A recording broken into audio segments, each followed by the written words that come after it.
Et en fait, il nous reste une entrevue, et c'est celle avec Martine Ouellette, députée de Vachon. Elle ferme le bal en quelque sorte cette semaine. Et je peux rappeler que Pierre-Carl Péladeau a annulé toutes les entrevues qu'il avait promises à notre émission, comme à d'autres aussi. On retrouve tout de suite Martine Ouellette dans nos studios à Québec. Seule femme dans cette course. Et d'ailleurs, vous avez été la première à annoncer votre candidature. Madame Ouellette, bonjour. Bonjour. On va revenir tout de suite, si vous le voulez bien, là, sur ce que vous avez dit concernant Pierre-Carl Péladeau, à l'invitation de Pierre Serré, autre candidat, qui disait que vous et M. Cloutier avez été aussi, en quelque sorte, apostrophés par celui qui est en tête là, dans cette course depuis presque le début. Pourquoi c'est important pour vous de préciser les événements? Ben, en fait, c'était en réaction. Il y avait tellement de questions de journalistes, je peux vous avouer, lundi après-midi et hier. Donc, je pense que j'ai tout dit ce que j'avais à dire là, hier midi. Oui, mais n'empêche, on peut peut-être revenir sur ce qui a été dit, parce que M. Cloutier, lui, dit, je n'ai jamais eu, il était avec nous en studio, on lui a posé la question hier matin, je n'ai jamais eu de problème avec Pierre-Carl Péladeau, on s'entend bien, et il semble que lui, en tout cas, n'a pas eu l'impression d'avoir été intimidé ou apostrophé par Pierre-Carl Péladeau. Ben, en fait, ça lui appartient, mais moi, je pense que ce qui est important de retenir, c'est, dans le fond, les positions différentes. Vous savez, moi, je trouve que c'est important que le Parti québécois se rapproche des travailleurs.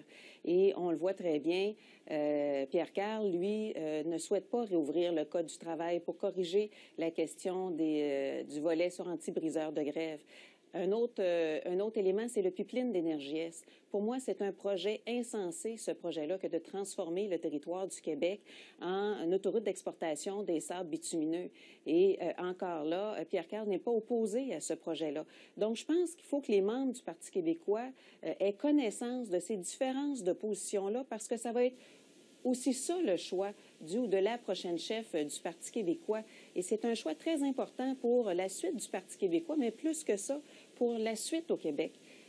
Oui, mais Mme Ouellette, en fait, ce que vous dites, c'est qu'il aurait souhaité que vous vous absteniez de poser certaines questions dans les débats. Vous lui avez dit, c'est important, il y a des questions, il faut y répondre. Il y a d'ailleurs un prochain débat. Mais qu'est-ce que ça nous donne comme impression, vu de l'extérieur, la possibilité que vous ayez éventuellement à travailler tous ensemble avec un homme dont on dit qu'il est quand même assez colérique, et puis vous ne le cachez pas d'une certaine façon, là? Bien, écoutez, moi, vous savez, vous présumez un peu du résultat de la course. Moi, je crois qu'il y aura un deuxième tour à cette course-là et je suis très bien positionnée pour ce deuxième tour-là. Vous savez, le NPD est rentré en Alberta, c'est-à-dire que tout est possible. Et moi, je suis très confiante et je pense que ça va appartenir aux membres du Parti québécois. Et on va avoir tout le monde à travailler ensemble.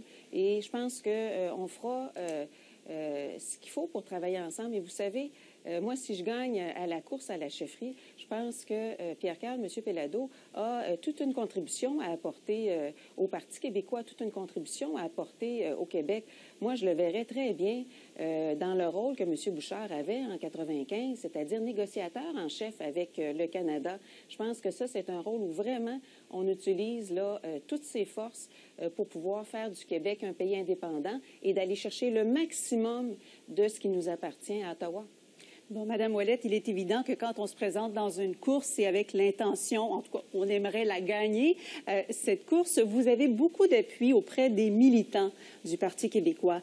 Vous en avez moins auprès des députés, pourtant. Pourquoi? Et est-ce que ça pourrait pas vous nuire, ça? Écoutez, je pense c'est pour différentes raisons. Moi, je n'avais pas comme plan de carrière de devenir chef du Parti québécois, contrairement à d'autres collègues. Mais non, moi, je pense que c'est aussi un avantage parce que je pourrais travailler avec toutes les équipes de façon équitable. Je n'aurai pas de préférence et je pourrais travailler avec tous mes collègues députés. Et j'ai des collègues députés qui ont une expérience, une expertise, une vision extraordinaire. Je pense à Sylvain Gaudreault, je pense à Véronique Yvon. Vous savez, on a une très bonne équipe de députés au Parti québécois.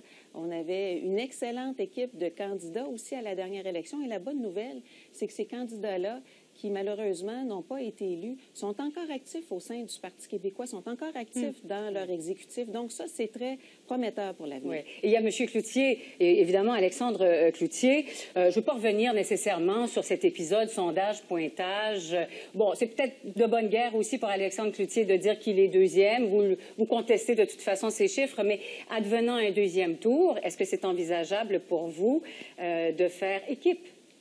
Écoutez, nous, ce qu'on a dit, moi et mon équipe, c'est qu'il n'y a pas d'alliance avec de l'ambiguïté. Je pense qu'il faut vraiment sortir de l'ambiguïté concernant l'indépendance. C'est ce qui nous a nui dans les 10-15 dernières années.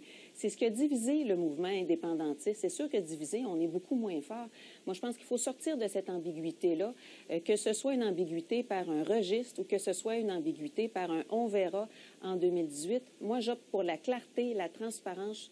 Je crois qu'il faut qu'on s'assume pleinement comme indépendantiste. Et c'est pour ça que je suis la seule candidate. Et c'est quand même assez surprenant pour un parti indépendantiste comme le Parti québécois à m'engager à réaliser l'indépendance dans le premier mandat. Ça nous donne 7 ans. C'est beaucoup, 7 ans. Et vous savez, rester à l'intérieur du Canada, ce n'est pas de l'immobilisme, c'est du recul décision après décision.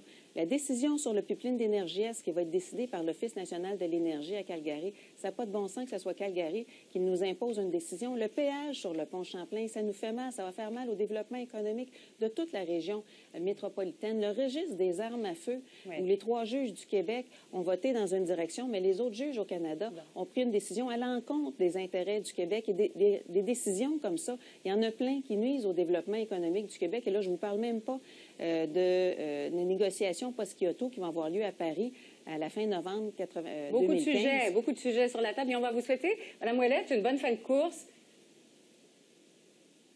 Merci beaucoup d'avoir été avec nous. Ça me fait plaisir. Au revoir, Mme Ouellette. Au revoir.